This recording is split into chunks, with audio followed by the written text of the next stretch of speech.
Bonjour. Historiquement, le réseau de distribution avait pour fonction d'acheminer l'électricité produite par des grandes installations raccordées sur le réseau de transport jusqu'aux consommateurs raccordés principalement au réseau de moyenne et de basse tension. Les enjeux climatiques et les objectifs fixés par la loi de transition énergétique conduisent dorénavant à raccorder de nouveaux types d'utilisateurs au réseau de distribution. Pour accueillir ces nouveaux usages, les gestionnaires de réseau doivent faire évoluer l'infrastructure et les outils de gestion du système électrique afin de garantir la qualité de service et la sûreté d'alimentation. Cette séquence se concentrera sur la nature et la place de ces nouveaux dispositifs dans le réseau d'aujourd'hui. On distinguera principalement trois catégories de nouveaux usages qui vont se développer sur les réseaux de distribution.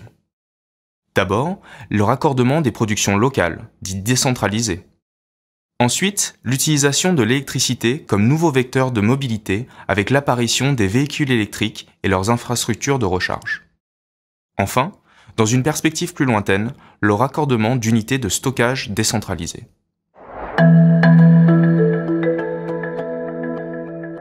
L'intégration de la production décentralisée est l'un des enjeux phares pour réduire l'empreinte carbone de notre mix énergétique. Ces sources de production décentralisée désignent les unités principalement raccordées sur les réseaux de moyenne et basse tension. À la différence des productions classiques, elles sont caractérisées par deux aspects majeurs.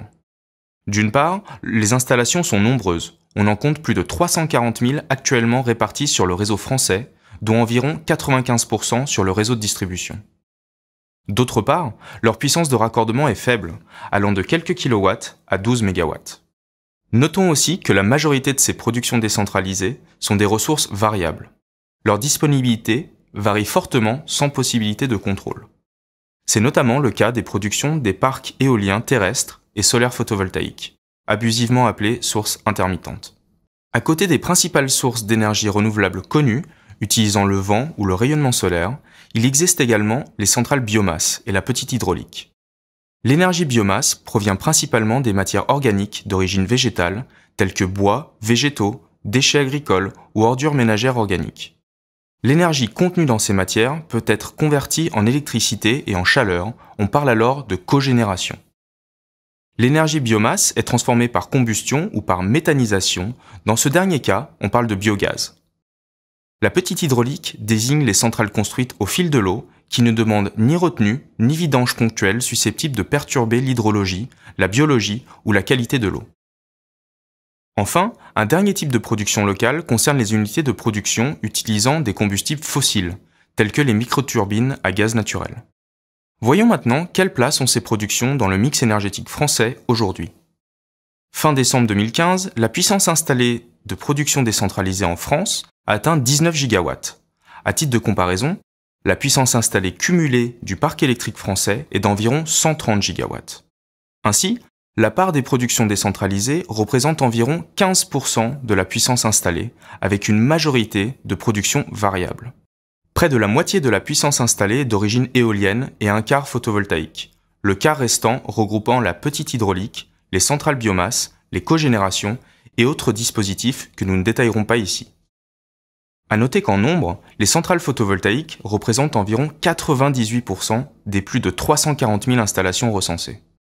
Ce développement de capacité de production décentralisée sera amené à se poursuivre avec les objectifs de la loi de transition énergétique, visant à atteindre des capacités photovoltaïques et éoliennes d'environ 40 gigawatts en 2030.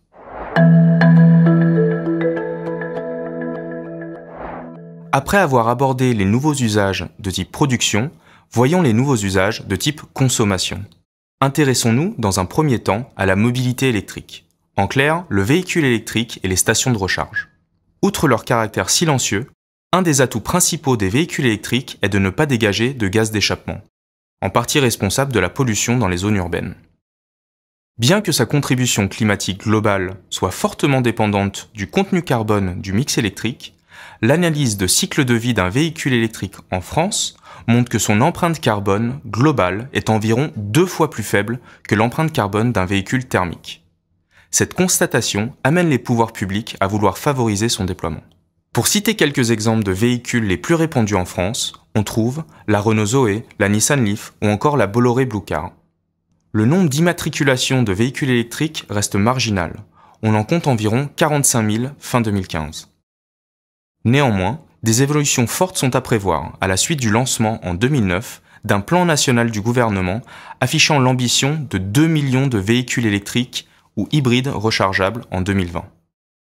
Ce déploiement pourrait se traduire par l'installation d'au moins 7 millions de bornes de recharge sur le territoire à l'horizon 2030, comme le prévoit la loi de transition énergétique.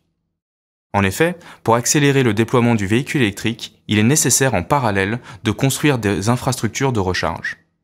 Les stations de recharge raccordées au réseau auront un impact sur la gestion de la configuration du réseau à l'échelon local, départemental et national. Il existe actuellement 3 types de bornes de recharge. Elles sont caractérisées par leur temps de recharge inversement proportionnel à leur consommation électrique.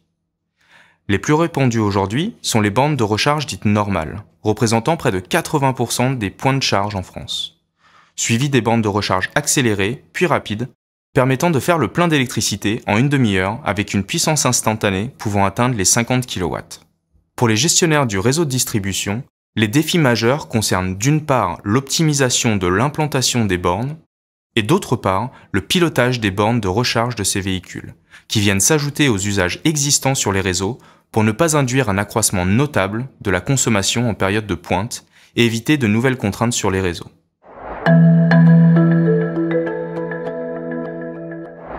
Enfin, un dernier dispositif attendu sur les réseaux de distribution dans les années à venir est le stockage décentralisé.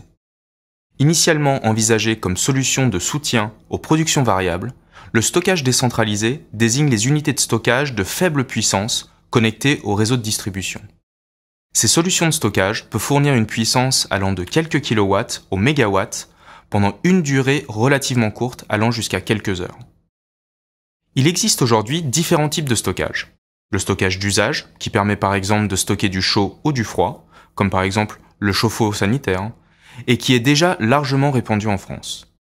Il y a ensuite le stockage électrochimique, au moyen de batteries stationnaires, voire celles des batteries des véhicules électriques qui pourraient aussi être utilisées comme source de stockage réparti. C'est le concept de Vehicle to Grid, ou V2G. Enfin, le stockage sous forme de gaz, principalement l'hydrogène. On peut citer également d'autres solutions, comme les volants d'inertie, les supercapacités, ou le stockage magnétique supraconducteur qui ont des durées de décharge encore plus faibles.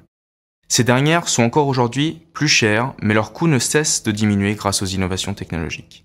Ces unités de stockage réparties sur le réseau de distribution pourraient contribuer à rendre différents services aux acteurs du système électrique et trouver une valorisation économique sur les marchés.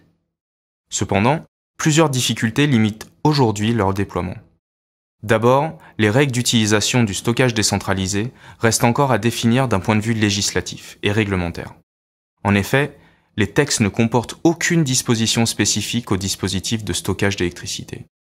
Ensuite, les coûts des systèmes de stockage restent actuellement trop élevés, ce qui limite le modèle économique. Sous l'action de la baisse du coût du stockage, cette nouvelle source de flexibilité pourrait à terme fournir au système électrique des moyens économiquement efficaces pour gérer les contraintes des réseaux.